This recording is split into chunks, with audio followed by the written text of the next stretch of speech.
တင်ကအလုံးကြီးမကြာခဏချိတ်တက်တဲ့လူတယောက်လားဒါမှမဟုတ်အလုံးကြီးချိတ်ဖို့စဉ်းစားနေလားဒါဆိုရင်ဒီဗီဒီယိုဖိုင်ကိုအဆုံးထိကြည့်ပေးပါအဲ့တော့ကျွန်တော်ဒီနေ့ပြန်မှာဘာမှတော့မဟုတ်ဘူးဒီအလုံးကြီးတွေချိတ်ပြီဆိုလို့ရှိရင်တချို့တွေသိချင်တာရှိတယ်ဆရာအလုံးကြီးချိတ်တာကကျွန်တော်ဆေးကိုမြန်ချိတ်ရမှာလားဒါမှနှစ်ပဲချိတ်ရမှာလားအဲ့ဒါကိုကျွန်တော်ဆွေးနွေးပေးတော့မှာဖြစ်ပါတယ်เนาะအဲ့တော့ဗီဒီယိုရှင်းကိုပြပေးမယ်အဲ့တော့ဒါဒီဖြစ်စေတဲ့ယောဂအခြေအနေကိုချိတ်တဲ့အကြောင်းရင်းမှာမူတည်တယ်ဆိုတော့တမန်မတူနိုင်ဘူးအရင်ဆုံးအလုံးကြီးဆိုတာဘာလဲပြပေးမယ်အလုံးကြီးဆိုတာက NS ငွေရည်ဖြစ်နိုင်တယ်နော် DS ဖြစ်နိုင်တယ်ပြီးလို့ရှိရင် ringer latte ဖြစ်နိုင်တယ် DW ဖြစ်နိုင်တယ်ဒါပြုံမှ Moria main လိုမျိုးချိတ်တာမျိုးလည်းဖြစ်နိုင်တယ်ဒါမှမဟုတ်ရှေ့မှာကျွန်တော်ပြောခဲ့တဲ့ NS DS DW ringer latte ဒီလိုမျိုးအရာတွေထဲကိုအားစိတ်ထည့်ပြီးတော့ချိတ်တာမျိုးလည်းဖြစ်နိုင်တယ်အဲ့တော့တယောက်ချိတ်ရတဲ့ရည်ရွယ်ချက်မတူဘူးယောဂချင်းတွေမတူဘူးအဲ့တော့ပြောမယ်ဆိုလို့ရှိရင်ကိုက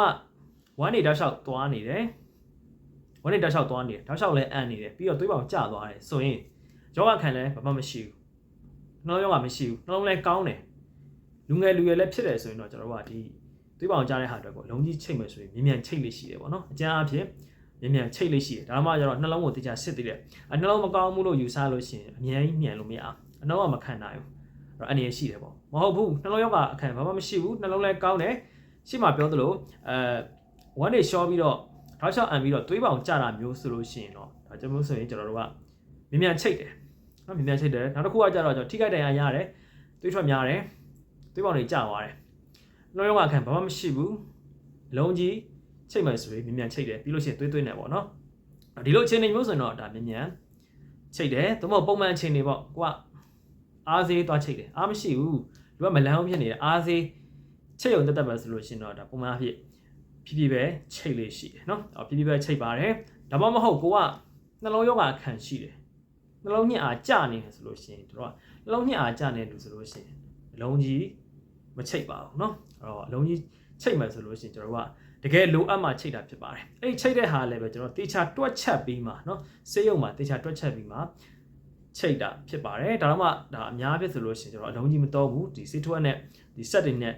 ချိတ်ဆက်ပြီးတော့ဒီဆေးတွေသွင်းတာဖြစ်ပါတယ်เนาะဘာဖြစ်လို့လဲဆိုတော့နှလုံးညစ်အားကျနေတဲ့လူကသူကဒီငကိုတဲ့က fluid ကများနေတယ်ပြောမှဆိုရင်ခန္ဓာကိုယ်မှာရေဓာတ်တွေများနေတာပေါ့เนาะရေဓာတ်များပြီးတော့အဲ့ရေဓာတ်ကိုနှလုံးကကောင်းကောင်းเนาะဒီနှလုံးကောင်းကောင်းအလုံးမလုပ်အဲ့တော့ခန္ဓာကိုယ်မှာရေစုပုံလာတယ်အဲ့ချိန်မှာခန္ဓာကိုယ်တဲ့ကိုရေဓာတ်တွေထပ်ပြီးတော့ဖြည့်လိုက်မယ်ဆိုနှလုံးပို့ပြီးတော့ဝင်ပြီးစေတယ်အဲ့တော့တို့တော့အဲ့ချိန်မှာဟောဆိုပြီးတော့မြန်ချိတ်လိုက်မယ်ဆိုရင်နှလုံးကရုတ်တရက်ဝင်ပြီးတော့ဒါအောက်ဆီဂျင်ကျသက်ရှူကျတာမျိုးဖြစ်တတ်တယ်နော် acute pulmonary edema လို့ခေါ်အဲ့လိုမျိုးအခြေအနေဖြစ်တတ်တယ်အဲ့ဒါကြောင့်မလို့နော်ကိုကနှလုံးညစ်အားကျနေတဲ့လူဆိုလို့ရှိရင်ကျွန်တော်အလုံးကြီးတောင်အများအဖြစ်အကျဉ်းအဖြစ်မချိတ်ဘူးလို့ပြောလို့ရတယ်နော်ဒါပေမဲ့အချင်းလေးချင်းကောင်းမှုဒီပြီးတော့ကျွန်တော်တို့လိုအပ်တာမျိုးသုံးတာမျိုးလည်းရှိတယ်အဲ့တော့အများအဖြစ်အဲ့လိုမျိုးလူနာတွေဆိုလို့ရှိရင်ဒီ C12 ကိုသုံးပြီးတော့ဆေးပိုင်းချိတ်မယ်နှလုံးဆေးပိုင်းချိတ်မယ်ဆိုလို့ရှိရင်အဲ့လိုချိတ်တာမဟုတ်ဘဲနဲ့ဒီ C12 တွေနဲ့ကျွန်တော် set တွေနဲ့အသုံးပြုပြီးတော့syringe pump တွေအသုံးပြုပြီးတော့ဆေးကိုအသုံးပြုတာမျိုးနှလုံးဆေးတွေအသုံးပြုတာမျိုးရှိပါတယ်အဲ့တော့နောက်ဆုံးနှစ်ချောင်းအနေနဲ့ပြောမယ်ဆိုရင်တော့ကိုယ့်ရဲ့ယောဂအခြေအနေကိုဘာအတွက်ချိတ်တာလဲပေါ့မူတည်တယ်တသက်မှတ်တမ်းမှတ်ထားလို့မရဘူးဖြည်းဖြည်းချိတ်ရတာရှိတယ်ပုံမှန်ချိတ်ရတာရှိတယ်